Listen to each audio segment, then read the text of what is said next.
Hey guys, it's Tuesday, I think. On my way to work, I was making really good time, and then for some reason, this last stretch before I get on the highway, it's just backed up. So there's probably an accident. Who knows? That, and I kept getting behind people. On my way in, I take a 2-lane road, and usually there's not too many people out there, or they go fast enough where I can make good time. But today I had some idiot pulling a trailer, and then there was some guy in a truck that just would not go on. I don't know what his problem was. And now that I'm on this other stretch, which goes through kind of a bad part of town, I have these idiots that are riding my bumper for some reason. I don't know what their problem is, but they need to learn how to drive a motor vehicle. And they're not paying attention. One of them was riding my bumper, and the guy in front of me was stopping to turn. Instead of just pulling into the turn lane, it stops first and then pulls into the turn lane. And so that person nearly hit me, and then she was mad, and I was like, really? You're mad at me because you don't know how to drive? Give me a break. So that's my morning so far. Nothing exciting going on, like usual. Wish there was more exciting things going on. There just isn't. Still going on site for a customer deal to fix something on Thursday, I think. Well, it's funny, I have like a Thursday morning meeting, like a big long meeting, and then we're leaving in the afternoon to go do this on-site, and have another meeting at 3. So I'm hoping our on-site visit like clears out within like an hour or so, and I can go back and be there in time for my other meeting, but you never know. So wait and see. Yeah, I don't see anything wrong other than there's just way too many people on this freaking road. Who knows? It's aggravating when you try to get somewhere in Austin and you just can't. There's a whole rant in there about that. I've talked to some people about why this is the way it is, and it's just ridiculous. But anyway, I've been watching some tutorials on my editing software so that I can get better at it. Right now, it literally would take me a day or two to create one video because I just don't know the software at all.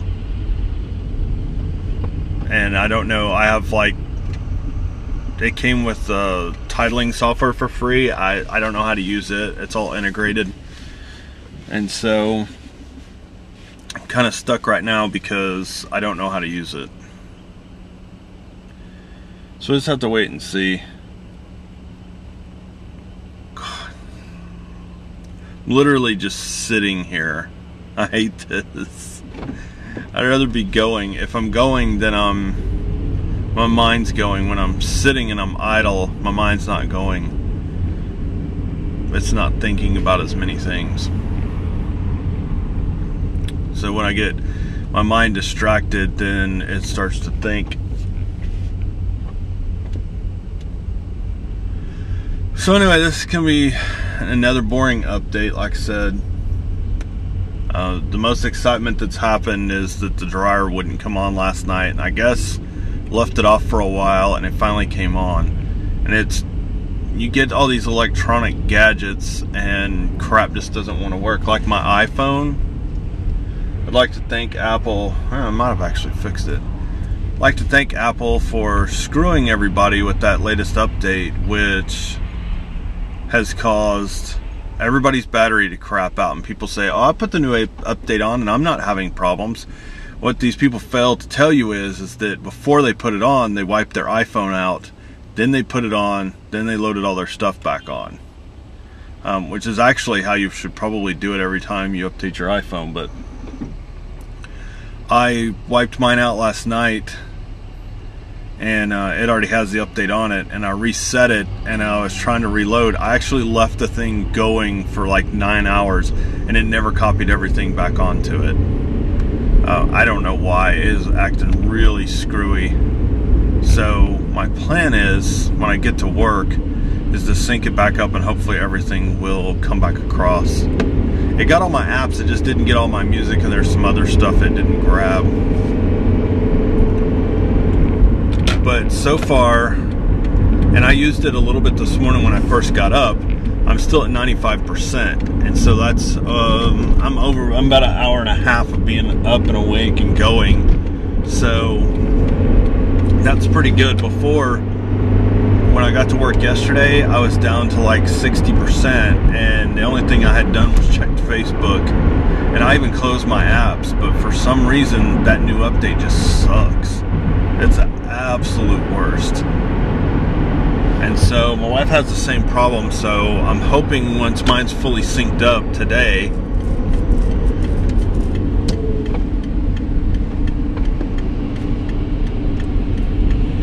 sorry, I had to flip somebody off. I was trying to get over, and this guy just gives me this dirty look, and he's going slow just so I can't get over. That's the kind of morning I'm having. Moron. Not what I wanted to say, but I'm trying to keep these videos as clean as possible. Anyway, if my iPhone ends up straightening itself out, then tonight when I get home, I'll have to wipe my wife's out and start it over, and hopefully that fixes it. But like I told somebody else online, is that when I first got it, I didn't have the problem. It developed over time, and that's why people are like, oh, I loaded it on mine today and I'm not having that problem. And I'm like, give it a couple of days. That's what happened with mine. Mine worked fine. Even when we went on, I already had the update when we went on vacation, and mine worked fine, and I had way more apps loaded on there. I probably had 10 extra apps that I've removed since because I don't need them. They were for our trip. And when we got back, it started acting worse. And I even have to say that with the new update, it affected my signal, which is really weird, because I used to get pretty much 5 bars everywhere, even in work, even at my work. My work, it's kind of iffy because they just put up some Sprint antennas in the building, since the building's so big, and they use Sprint for their corporate cell phones. But I don't think, I think that's all the CDMA, and that won't affect my AT&T signal at all. So I don't know. I don't like the update, and Apple's not responding to people's requests, and mine's still under warranty, so if it continues to give me problems, I'm gonna make them give me another phone.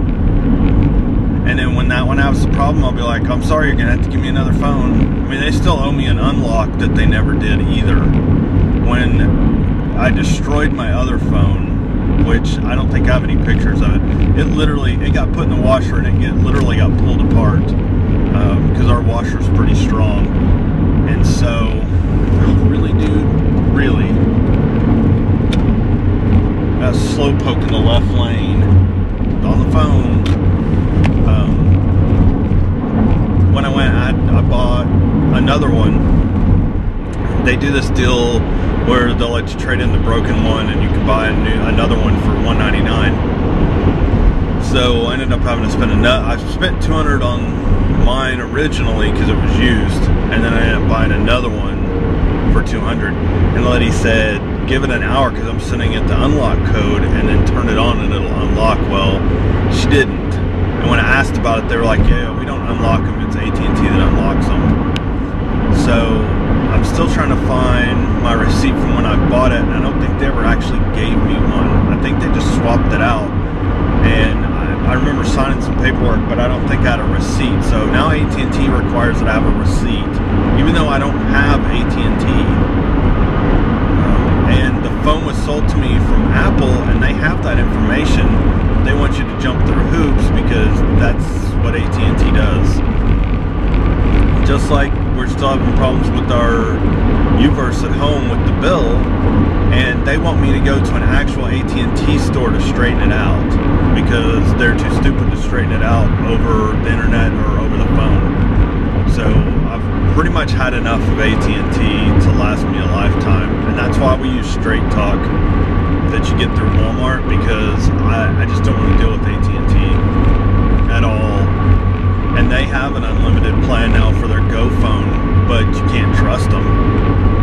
You can't trust that they're not just going to change that plan on you and take away the unlimited data all of a sudden out of nowhere.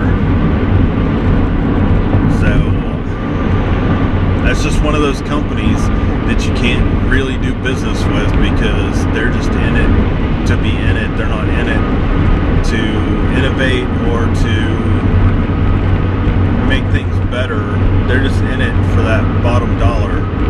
They want to make their stock go up as high as possible and put more money in their pockets. And that's why all their UVerse equipment's 10 years old, and other companies that have similar services use brand new equipment because they didn't overbuy and bought a bunch of crap equipment. Anyway, that's enough bitching about AT&T. I seriously need to just have a channel where I rant about stuff. And maybe the Jackholes of the Week, I may just do that on there. Just rant. Because I like to rant. It's just what I do. So anyway, like I said, nothing else going on. I'm probably going to be buying my RTX 2013 tickets here soon. There's like no early bird tickets or anything like that, so I'm not too worried about it. And I'm hoping that they bring in some just regular like vlogger YouTubers and not just the gamers. I mean, there's plenty of people I'd love to see from the gaming side come in, and I'd love to talk to them and pick their brain about what they do and their setups and what softwares they're using and all of that. But I'd really like to have some vloggers in. And last year they had Hannah Hart and iJustine and some other people. So I'm hoping that they can bring some more people in. And I've even contacted some other people by email, and it's like, hey, are you guys coming to this? I plan on being there, and I'd like to pick your brain if you guys are going to be there. So really what I want is to find somebody that's got a decent amount of followers. I'm not talking like 1 million, but a decent amount that's in the Austin area, or that wants to do a collaboration while they're here for RTX, and come up with something cool and do a collaboration with me. So we'll have to wait and see what I can come up with. There is another deal coming up in May, and it's a 24-hour movie. And I don't have all the details on it. From what I know is that you basically have 24 hours to create and film a movie. And then it's entered into this festival and everybody watches it and all that. So the guy that's doing it, or that's setting up a team, he is the same guy or one of the guys that did the documentary that we helped produce. So I'm seriously considering telling him yes, I want in on it, because I'd love to be able to show it on my channel also. And I think he has a YouTube. I'll have to find out what it is, but I'd love to be able to go, you know, here I'm in this, or I helped do this or whatever, and put it on my channel. So I think I'm going to email him today and tell him that I'm interested in doing it. He just needs to let me know when, and you know, have like a meeting about it or whatever, because he lives like maybe 6 or 7 blocks from my work, so wouldn't be that hard to just leave work and go over there and meet with them after work about, you know, the plans on what to do, you know, what to film and all that. So anyway, when I find out more details and if I'm going to be involved, I'll let you guys know. But anyway, I'm nearly to work, so you guys have a great Tuesday. Make sure to subscribe and get other people to subscribe. I think once my story time with Frank channel, once I get all these videos uploaded and it blows up, I think that this one will start getting more subscribers, but I do appreciate the 4 subscribers that I have, and there's other people that watch, they just don't subscribe, and I'm cool with that. But you know, if I know I've got subscribers, then I know that what I'm doing is working and that you guys actually like the content. So anyway, you guys have a great Tuesday, be safe, and I will see you tomorrow.